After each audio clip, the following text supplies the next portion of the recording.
Why do most people think that the relationship between effort and reward is 1-to-1? Is there some secret formula among them that makes our brains draw that conclusion? Why does the idea appear in our heads that if we just shout twice as loud, our opinion will be twice as correct? And why does spending twice as much time and energy on a relationship make them feel twice as loved? If we simply apply the above formula to achieve what we want, there will be no other playground for the art of psychological manipulation. So, is the desire to own something that is not only under our own control, but also influenced by external factors a wise choice?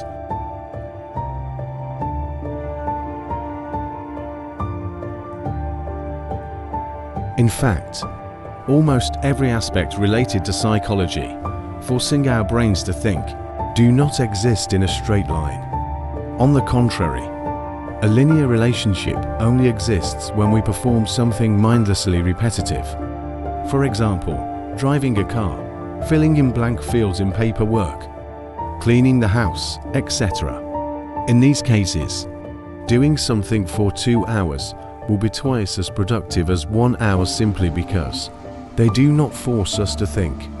Therefore, moving forward, or trying to gain control of something other than ourselves, is not always advisable.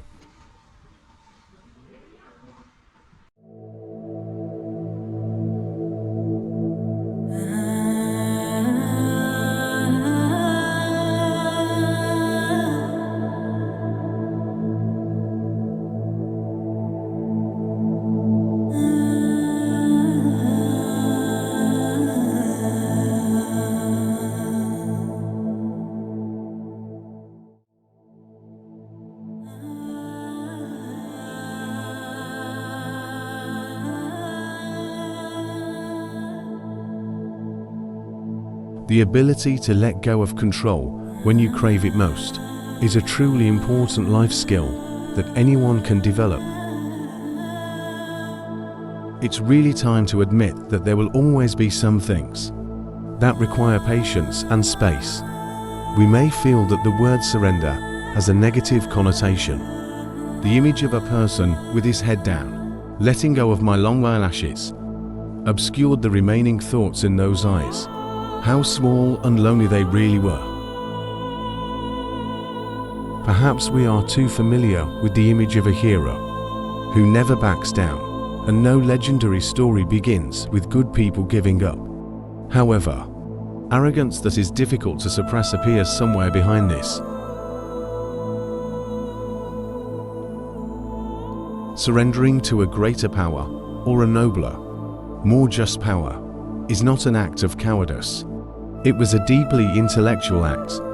There is nothing commendable about swimming in a storm or punching a bear in the face.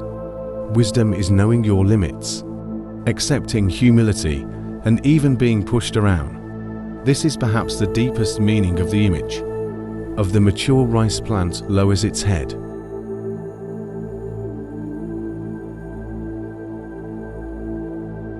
The law of reversed effort was first coined by the author Aldous Huxley, who wrote, "The harder we try with the conscious will to do something, the less we shall succeed. Proficiency and the results of proficiency come only to those who have learned the paradoxical art of doing and not doing, or combining relaxation with activity, of letting go as a person in order that the imminent and transcendent unknown quantity may take hold."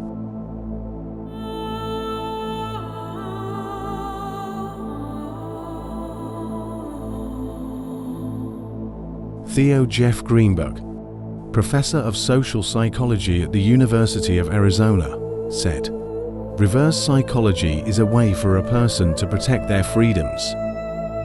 When people feel that their freedom is threatened, for example, a parent forbids going out, a lover forbids games, they will have reactions, anger, defensiveness, or the opposite action to eliminate that threat and give yourself the feeling of asserting your autonomy.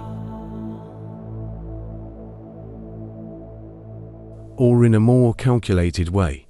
You're probably familiar with reverse psychology. It's when you try to get someone to do something by asking them to do the opposite. In theory, people don't like having their freedom restricted, so they will resist.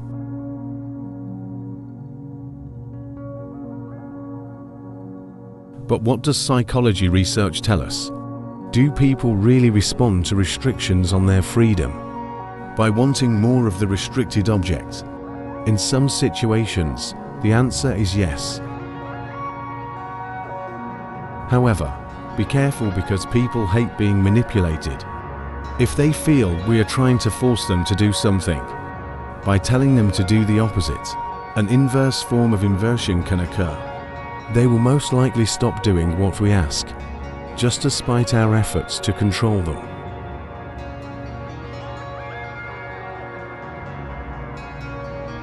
Researchers have difficulty determining exactly when reverse psychology is effective and when it is not. But in reality, reverse psychology can be most effective when used subtly and tactfully on people who are resistant to direct requests. Just as German mathematician Carl Jacobi believed that one of the best measures to clarify our way of thinking, restate the problems in inverse form. Jacobi would write the opposite of the problem he was trying to solve and found that the solution often came easier.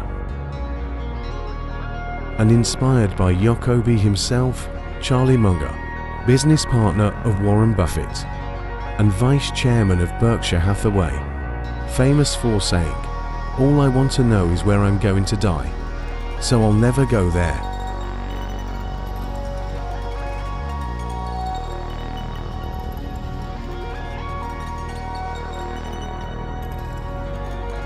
It is not enough to think about difficult problems only in one way. Applying inverse thinking helps us have a more multidimensional view of mistakes and obstacles that are difficult to see at first.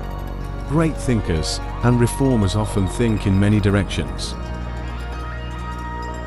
Sometimes they force themselves to think the opposite. They consider many aspects of things. This way of thinking can help us discover new, more exciting opportunities or innovations.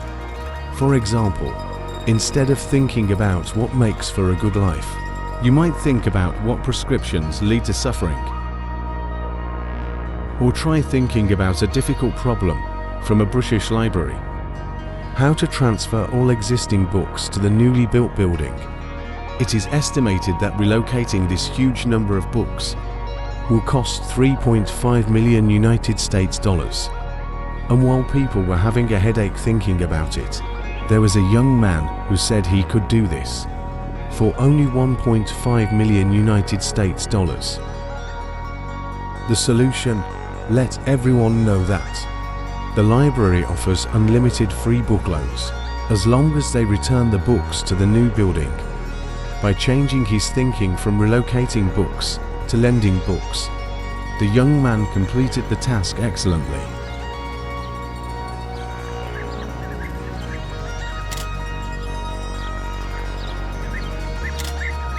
Obviously, people who know how to think differently will bring different results. If you want to remove anything from the inversion, be like this: spend less time trying to be excellent and more time avoiding obvious stupidity. It's clearly much easier to avoid stupidity than to seek brilliance.